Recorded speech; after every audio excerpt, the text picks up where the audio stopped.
Hi, Yisachar Wartel here. This week's Parsha is Parshat Noach. It's probably definitely one of the more famous Parshiot. Story of the flood, Noah and his flood. It's been told all over the world for thousands of years. There are stories in more or less every culture. Probably the most famous of which was the Epic of Gilgamesh. Anyway, we definitely believe that the story of Noach, the story of the Mabul, the flood, was MS, was truth. But it doesn't mean that there can't be other explanations as well. Meaning, we know that everything in Torah, anytime you get a chance to delve into Torah, we see that there are layers upon layers upon layers, seemingly an infinite amount of layers, so that there can be a whole series of truths on many, many different levels. So therefore, that can certainly be true for the story of Noach and the story of the Mabul as well. So therefore, I'd like to maybe give a little insight into something that might be a little more relevant to today's lives and today's struggles. So a flood or a deluge, which is a really massive flood, such as this one, can either build up over time or come suddenly.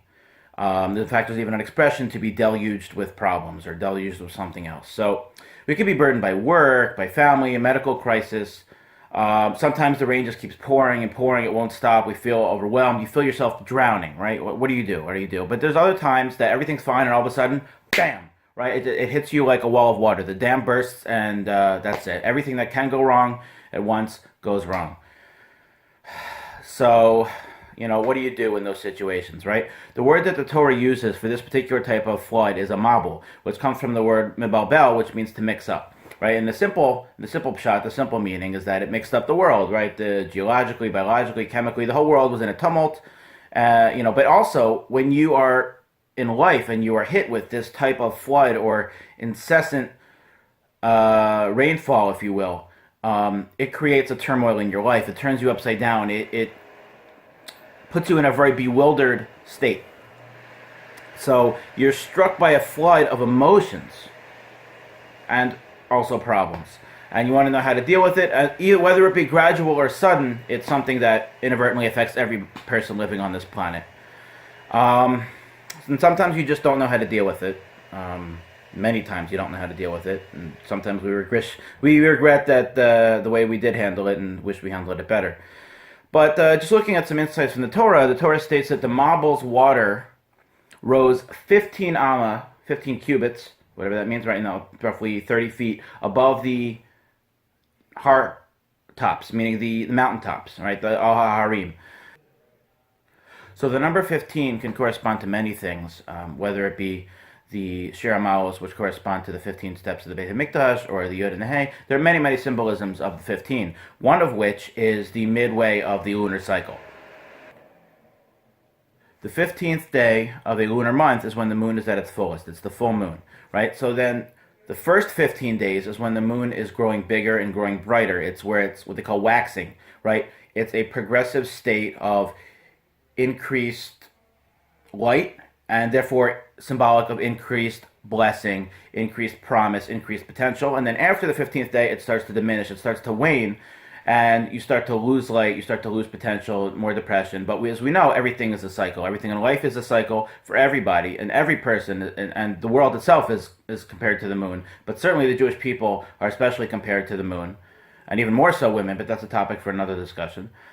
And so in that respect, we can relate to life relating to the cycles of the moon, and that's also a topic in its own right. But when you look at something as the 15th, you can look at it either way. You can look at what's leading up to the 15th, or you can look at from the 15th down, and that's part of one of the many, we'll call it dichotomies of life, in terms of how you look at things, different perspectives. But as we see, although the water levels were rising, which would seemingly be an alarming state because it's wiping out almost the entire face of the planet and is basically an element of destruction, nevertheless, the symbolic of it rising above the harim, above the pinnacle 15, symbolizes the increase in blessing, not the increase in destruction. It was also a new beginning. It's a new chance to start over. It's a new chance for the world to start over. But as we know, it didn't completely start from scratch because Hashem chose Noach And the word Noach comes from the root nach, which means to rest or to put at ease, right? Therefore, the fact that the world wasn't completely destroyed and could start again and had the potential to actually really be a blessing is symbolized in Noach's name. So sometimes when you're faced with a crisis, you have to do what you have to do during the crisis, and you have to deal with it, and you're not thinking straight, okay, that's fine. But when it's over and you have time to reflect, it's not easy, but put yourself at ease. Put yourself back, right? Many people will go through, really, really intense emotions during this time, but afterwards, people sometimes will have resentment, they'll have anger towards others, they'll just be bitter, maybe even lash out at God, chas v'shalom, but it happens. And to be honest, people are free to do what they want to do, and it's honestly normal. It's honestly normal to have intense reactions. But it's also important to look at the silver linings. You need to see what is going right in your life, not only what's going wrong. It's okay to acknowledge what went wrong, but you also want to focus on the positives. You want to thank Hashem for what He has given you in your life, and you want to thank others for being there to support you and to being around you when you needed them. So even if it's difficult, it's important to appreciate what you have, and therefore it's important to turn things around to be able to see that perspective. If you take Noach's name backwards, it's chen, which means grace, right?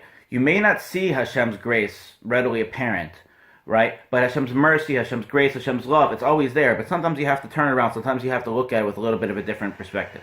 And we know that in order to check out if the land was ready, if the floods had really subsided to a substantial degree, Noach sent out the dove.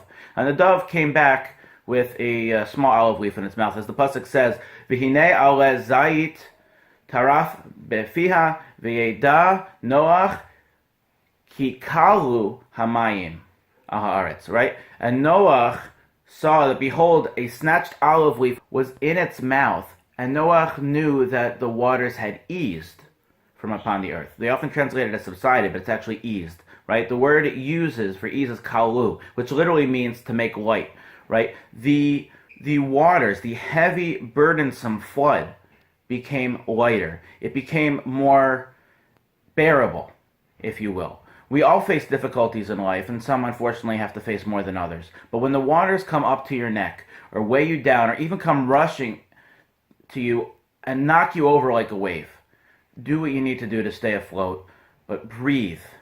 Take a step back and put yourself, at least in a temporary sense of ease.